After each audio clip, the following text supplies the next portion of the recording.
Lalu kata beliau, selama ini saya menyaksikan arogansi daripada oknum-oknum habaib yang jauh dari syariat.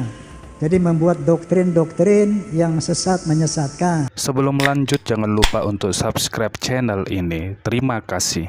Sudut pandang kali ini akan membahas tentang pandangan atau pendapat yang sedang viral di sosial media yang disampaikan oleh oknum tertentu terkait dengan mempertanyakan akan nasab atau keturunan dari habaib yang dikatakan merupakan oknum yang seringkali arogan dan sesat serta menyesatkan dari ajaran-ajarannya.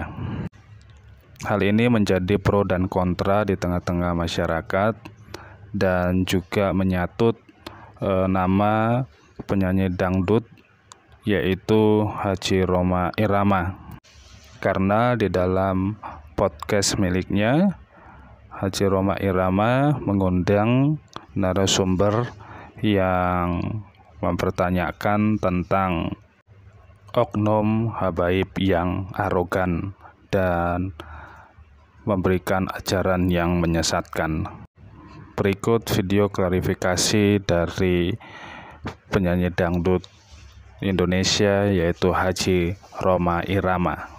Lalu kata beliau, selama ini saya menyaksikan arogansi daripada oknum-oknum habaib yang jauh dari syariat. Jadi membuat doktrin-doktrin yang sesat menyesatkan. Seperti apa misalnya? Misalnya kita sering ada viral di sebuah video.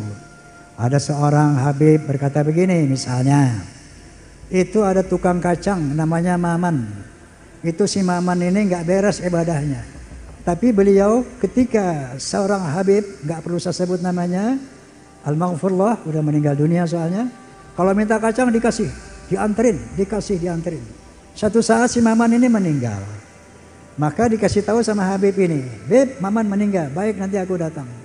Begitu habib ini datang, dititipin surat di bawah lehernya, kata habib ini. Ditulis sebuah surat, disimpan di bawah lehernya.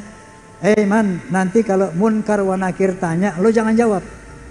Kasih aja nih surat, nanti lo masuk surga bi ghairi hisab. Ini kayak begini yang disebarkan. Menurut Kiai Imad, banyak hal-hal seperti itu, yang khurafat seperti itu. Maka muncullah kecurigaan beliau. Maka beliau mulai meneliti. Nah, tentunya ada sanggahan-sanggahan dan sebagainya. Nah, sampai kepada tes DNA. Saya juga sudah podcast, barangkali antum sudah lihat podcast saya dengan Dr. Hugeng. Ya, beliau menyatakan bahwa menurut tes DNA bahwa yang namanya Ba'alawi mustahil sebagai keturunan Nabi. Mustahil sebagai keturunan Nabi. Ini menurut pendapat Dr. Hugeng. Dan ternyata Najwa Shihab pun telah bersaksi di media bahwa beliau telah mengadakan tes DNA, ternyata haploglobnya 3,4% Arab dan sekian puluh persen lainnya ke India, ke Afrika dan sebagainya. Nah, oleh karena itu kita semua harap tenang dan tidak terprovokasi ya oleh konflik nasab ini. Karena nanti insya Allah atas kesepakatan Kiai Imad, Romel dan juga mungkin Rabitul Alawiyah juga akan saya undang Habib Taufik insya Allah Segaf akan saya undang untuk berbicara di podcast saya agar ada berita yang seimbang.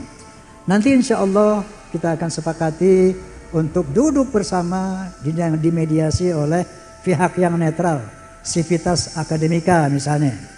Nanti beliau akan memohon kepada universitas mana yang bersedia memediasi ini.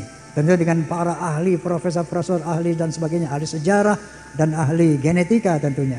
Nanti mungkin di situ yang akan menentukan endingnya seperti apa. Namun apapun hasilnya nanti tetap jaga persaudaraan para muhibbin, gak usah berhenti mencintai Habib. Seperti saya sering saya katakan di podcast saya, itu yang namanya Habib Rizik Syihab, kemudian Habib Ali Kuitang, Habib ini, semua sahabat-sahabat saya. Masya Allah, dengan adanya ini terus terang saya merasa sedih. Tapi apa buat? Hal ini harus dikelirkan, dijelaskan. Ya, jadi walaupun nanti hasilnya mereka bukan turunan Nabi, tetap kita akan jaga persahabatan itu. Kenapa? Karena di akhirat nanti bukan dari nasab inilah ukuran keselamatan seseorang. Karena Allah Subhanahu wa taala berfirman, "Inna akramakum indallahi atqakum."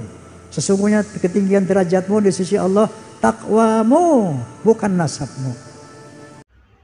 Memang sebagai tokoh agama atau apapun itu jabatannya di dalam sebuah keagamaan sudah sepatutnya dan merupakan sebuah keharusan sebagai figur yang dilihat, dicontoh, dan diteladani oleh setiap umat. Bahkan setiap gerak-geriknya secara detail apapun itu menjadi sesuatu yang dilihat oleh setiap umat.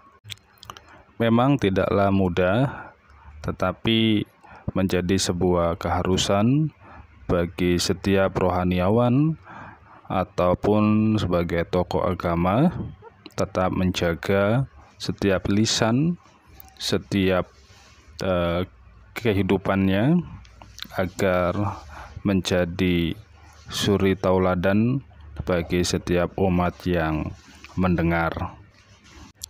Memang tidak ada manusia yang sempurna kecuali mereka yang mau mendekatkan dengan sungguh-sungguh dirinya, hidupnya, seluruh aspek hidupnya kepada Tuhan yang disembah, sehingga hidupnya terus diterangi oleh jalan terang yang terus memimpin dan menuntun kehidupannya menapaki kehidupan yang lebih baik seperti yang dikehendaki oleh Tuhan yang dia sembah, dan menjadi sosok atau figur yang menjadi teladan bagi setiap umat yang diajar, yang mendengar setiap arahan, nasihat, dan bimbingannya untuk hidup di dalam jalan yang membawa dia hidup jauh lebih baik. Setiap umat patut memberikan penghormatan yang layak kepada setiap mereka yang ditetapkan oleh Tuhan untuk menyebarkan ajarannya, dan itu sesuatu yang menjadi wajib untuk dilakukan karena mereka perlu dan harus dihormati.